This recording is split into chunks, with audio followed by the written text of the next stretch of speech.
Ya, Assalamualaikum warahmatullahi wabarakatuh. Nama saya Dika Irawan. Saya mahasiswa Universitas Nasional jurusan Sistem Informasi. Pada video kali ini saya akan menjawab ujian akhir semester dari mata kuliah Enterprise Research Planning. Langsung saja ke pertanyaan pertama, yaitu berikan contoh pre-sale activity. Pre-sale activity langkah pertama pada SAP ERP Sales and Distribution Process adalah pre-sale activity. Customer dapat mendapatkan penawaran harga melalui inquiry ataupun quotation. Beda inquiry dengan quotation. Quotation sifatnya tertulis dan mengikat untuk suatu waktu jangka tertentu. Inquiry sekedar penawaran harga dan tidak ada ikatan. Nah, aktivitas pre-sales ini juga meliputi kegiatan marketing seperti menghubungi customer melalui telepon, kunjungan, dan surat menyurat. Nah, pada intinya, pre-sale activity ini apa yang dilakukan oleh seseorang atau bagiannya untuk dalam mempersiapkan launching produk atau jasa. Pertanyaan nomor 2, yaitu jelaskan production planning pada SAP ERP. Yang pertama ada material master. Material master berisi informasi tentang semua material yang diperoleh perusahaan, yang dihasilkan, yang disimpan, dan yang dijual. Yang kedua ada bill of material atau BOM. Sebuah BOM adalah daftar komponen yang lengkap dan terstruktur secara formal bersama dengan kuantiti yang diperlukan untuk menghasilkan produk atau assembly atau perakitan. Selanjutnya ada work center. Work center adalah sebuah mesin atau grup mesin di mana proses production dilakukan.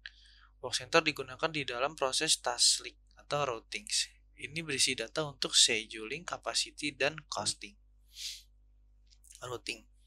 Routing hanyalah urutan operasi yang dilakukan di work center. Ini juga menentukan waktu mesin, waktu kerja, dan lain-lain untuk pelaksanaan operasi. Selanjutnya ada production version. Production version adalah kombinasi dari BOM dan routing data untuk production. Ini berkaitan antara production dan routing dan menentukan proses manufacturing. Selanjutnya ada production planning cycle. Perencanaan dan pengendalian produksi terdiri dari dua proses, yaitu perencanaan dan eksekusi yang jelas. Pertama ada planning, yaitu perencanaan. Perencanaan produksi umumnya dilakukan dari perencanaan penjualan yang dianggarkan. Perencanaan didasarkan pada perencana penjualan untuk memenuhi persyaratan penjualan sesuai dengan waktu siklus produksi.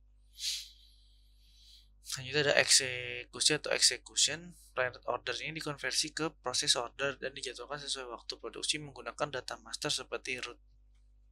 Production order dikeluarkan oleh pengawas produksi atau SPV di shop floor, dan pemeriksaan ketersediaan material juga dapat dilakukan untuk memeriksa apakah ada komponen yang hilang. Selanjutnya ada demand management. Fungsi manajemen pemerintahan adalah untuk memperkirakan jumlah kebutuhan dan tanggal pengiriman untuk produk jadi dan assembly penting. Selanjutnya ada make to stock. Produksi barang tanpa memiliki pesanan penjualan, yaitu stok diproduksi secara independen dari pesanan. Selanjutnya ada make to order. Strategi ini berlaku untuk produksi material sesuai dengan pesanan atau SO individu atau item baris tertentu. Selanjutnya ada MRP atau Material Requirement Planning. MRP menentukan setiap kekurangan dan menciptakan elemen pengadaan yang tepat.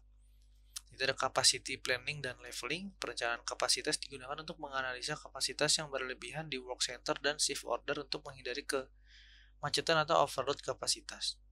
Selanjutnya ada Production Order. Output MRP akan menjadi planned order yang perlu dikonversi ke production order untuk eksekusi lebih lanjut dari proses. Selanjutnya ada production order confirmation. Ketika barang diproduksi secara fisik di shop floor, maka production order harus dikonfirmasi. Selama konfirmasi, bahan-bahan komponen dapat dikonsumsi secara otomatis melalui mekanisme penyiraman kembali atau back flush, dan penerimaan barang material dapat dilakukan secara otomatis melalui tombol konsol operasi di routing.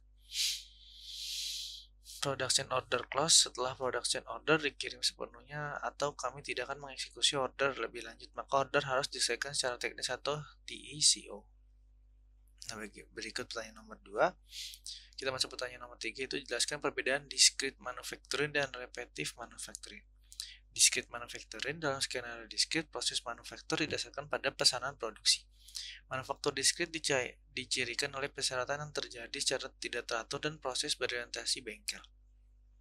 Pada dasarnya, permintaan dan penawaran bervariasi dari waktu ke waktu. Dalam skenario ini, manufaktur diskret membentuk jenis industri di mana produk yang diproduksi dapat dengan mudah dirakit dan dibongkar. Mereka dapat dikerjakan ulang dengan mudah untuk sebagian besar. Bisa dibilang membuat pompa,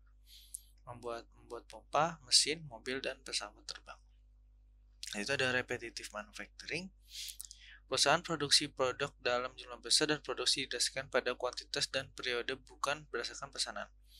Dapat menggunakan manufaktur berulang baik sebagai rem make to stock atau rem make to order. Seperti di industri otomotif, manufaktur berulang membentuk jenis industri di mana dalam produk yang diproduksi dapat berupa jenis produksi, manufaktur atau proses diskrit diproduksi secara berulang dan terus-menerus dalam lini produksi ini membentuk skenario produk berkelanjutan. Selanjutnya ada pertanyaan nomor 4, yaitu jelaskan dan berikan contoh production activity control. Production activity control merupakan pelaksanaan dan pengendalian fase perencanaan produksi dan sistem kontrol. Pembelian bertanggung jawab untuk membangun dan mengontrol alih bahan baku ke pabrik. PSI bertanggung jawab untuk perencanaan dan pengendalian aliran kerja melalui pabrik. Nah, apabila terjadi penyimpangan antara kenyataan dan perencanaan pada produksi, maka manajemen harus mengambil tindakan korektif terhadap penyimpangan tersebut. Dengan demikian, pengawasan atau pengendalian produksi meninjau perkembangan produksi dan mengambil langkah-langkah korektif untuk memastikan bahwa produk berjalan dalam perencanaan yang ditentukan. Adapun manfaat dari pengawasan produksi yaitu memastikan kelancaran semua aliran produksi, memastikan penghematan biaya produksi sehingga dapat meningkatkan laba perusahaan, mengendalikan sumber daya, mempertahankan standar kualitas melalui siklus hidup produksi. Nah, itu pertanyaan nomor 4 dan jawabannya. Kita akan masuk pertanyaan nomor 5, yaitu gambarkan flow process chart terkait dengan proses recruitment, interview, dan penerimaan. Nah, di sini saya sudah membuat flow dalam perekrutan karyawan. Yang pertama, tim HRD menganalisis kebutuhan pegawai. Selanjutnya, meminta persetujuan pada manajemen. Jika tidak setuju, manajemen akan mengirimkan pesan untuk dikaji ulang kepada tim HRD untuk menganalisis kebutuhan pegawai. Selanjutnya, jika setuju, akan membentuk tim seleksi pegawai. Selanjutnya, membuka lowongan pada sosial media atau di tempat lain. Selanjutnya, itu mengecek kelengkapan kesehatan dan administrasi. Ini dari pelamar, jadi pelamar mengirimkan ke perusahaan yang membuka lowongan, lalu dicek oleh dari tim seleksi pegawai.